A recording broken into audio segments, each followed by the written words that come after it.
আব্বা এসব কি শুনছি? কেন কি শুনছো বাপ? আপনি বলে আমার বিয়ে করছেন? হ্যাঁ বাপ, তোমার শাশুড়ি তো মরে গেল, তাই ভাবছি আর একটা বিয়ে করেই ফেলবো। এই সব তুমি কি বলছো আব্বা? এই বুড়ো বয়সে তুমি আবার বিয়ে করবা? কি করবো মা, বুড়ো হয়ে গেছে বলি তো বিয়ে করতে হবে, না হলে শেষ বয়সে আমার দেখাশোনা করবে কে? দেখাশোনা কি করবে মানে? আমরা কি করতেছি? আমার বাড়িতে 4 দিন থাকবেন, ছোট দার বাড়িতে 4 দিন থাকবেন, তাহলে তো আপনার মাস পুজো যাবে। আমরা থাকতে আপনার কোনদিন দেখাশোনা ঘাটতি হয়? সে আমি বুঝতে পারছি বাপ, কিন্তু জামাইয়ের বাড়িতে অতদিন ধরে থাকা, 5 জনে 5 রকম কথা বলবে, তাকে না আমার বিয়ে করে ফেলাই ভালো। আমি বিয়ে করার জন্য ছেলে খুঁজতেছি। এতে আসলে শাশুড়ি আদর যত্ন পাবা। হ্যাঁ আব্বা, আপনি বিটা করেই ফেলেন। মা মরার পর থেকে এই বাড়িতে বেড়াতে এসে ঠিক মতো খেতেই পাইনি। এই চুপ, এই বয়সে আপনি বিয়ে করবেন না? তোর তো মান সম্মান নাই, আমাদের মান সম্মান আছে। এই বয়সে আপনি যদি বিয়ে করে লোকে কি বলবে? এই ওইদিকে চল। ওগো, আব্বাকে খবরটা মেয়ে দেখতে যেতে দিও না, আমি কালকে একটু গুছে আসছি।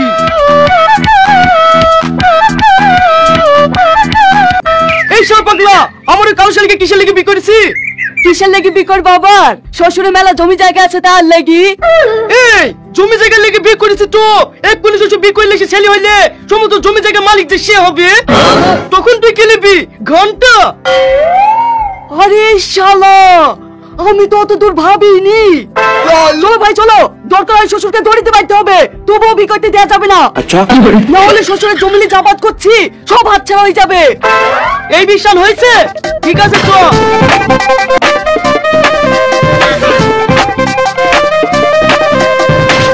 আব্বা কই?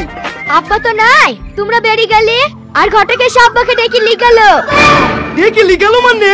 তোকে ভুলে গেল না আব্বাকে আটকাতে? কি করে আটকাবো? এত করে মানা করনু, আমার কথা শুনলো নাকি? বুড়ো বয়সে বিয়ে ঝুঁকু দিছে, এখন বিয়ে করবে। যা, এইবার মনে হয় আমার সব সম্পত্তি গেল। আমার না কোনো বন্ধু নাই। এই তুই চুপ কর তো, কোথায় গেছে কিছু ভুলে যায়নি? আমাকে তো ভুলে যায়নি, ঘটকে বলে একা করছিল শোভানগরে নাকি মেয়ে দেখতে যাবে। শোভানগরী? এই যা, তাড়াতাড়ি গাড়ি বের কর, বিভাগে যেতে হবে।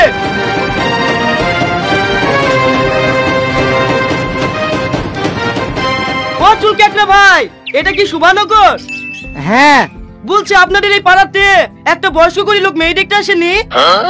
আমাদের পাড়াতে কই না তো, তুমি একবার সামনে গিয়ে জিজ্ঞেস করো গা। ঠিক আছে ভাই। ও ভাই শোনো শোনো, আজকে আমার চাচা তো বোনকে দেখতে এসেছিল, কোনো দরকার আছে নাকি? হ্যাঁ, একটু বিয়ের ব্যাপারেই দরকার আছে। ঠিক আছে তাহলে তোমরা আমার সাথে আসো।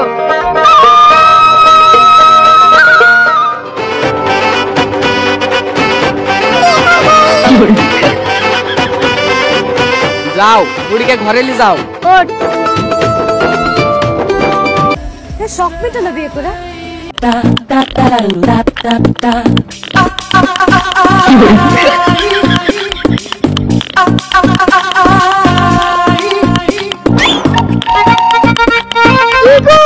তোমাদের এই অবস্থা কেনে?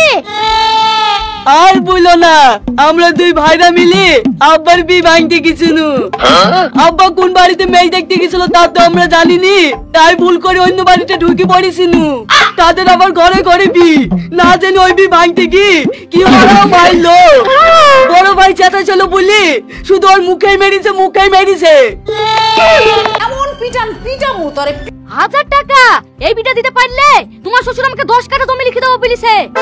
আর তুমি 1000 টাকা লেগে সব বিভাঙতে যাও যাও, টাকাটা লিখে মিষ্টি খেয়ে লাও গা। তোমার শ্বশুরা বিজা দিন ঠিক হয়েছে, সেই দিনে হবে। ওগো, হেসুটার কামছাটা দাও, ছাগলের লেগে দুটো পাতা কেটে লাসি। বড় ভাই, আব্বা বিয়ে করার লেগে কি মাথায় মেতেছে গো? তুমি সবাইকে বিলি করে বেড়াইছে। আব্বা পারলে আমরা পারবো না, চল দেখি। বড় ভাই, আমার শ্বশুর 10 কাঠা জমি দেবো বলেছে, আমরা 11 কাঠা দেবো, কিন্তু যেভাবেই হোক আমার শ্বশুরে বিয়ে দেওয়া যাবে না। ঠিক আছে বি দেবো না, কিন্তু বাপ তিস হয়ে যখন ডজন পুঁজি 12 কাঠা করে দাও না। ঠিক আছে তাই দেবো, কিন্তু আমার শ্বশুরে বিয়ে যেন না হয়। এই আসিন চ।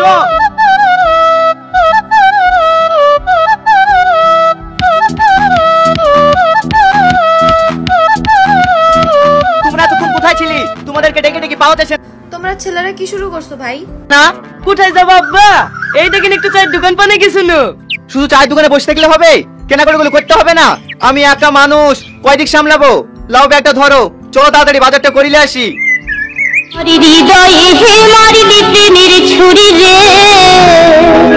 হ্যাঁ ঘটক বলো, ওইদিককার খবর সব ভালো তো? খবর ভালো না চাচা, তোমার বি ভেঙে গেছে। কেউ যদি বিয়ে করতে চাও কমেন্ট করে জানাও। লেকিন হয়তো আমরা অপমান হয়ে বারণ করতে আসবো, কিন্তু এই শেষ বয়সে বীর কথার মুখে আসবেন না। একবার তো অপমান হনু হনু, এরপরে যেন আর অপমান না হইতে হয়। ঠিক আছে বাপ, আমার লেগে আর তোমাদেরকে অপমান হইতে হবে না।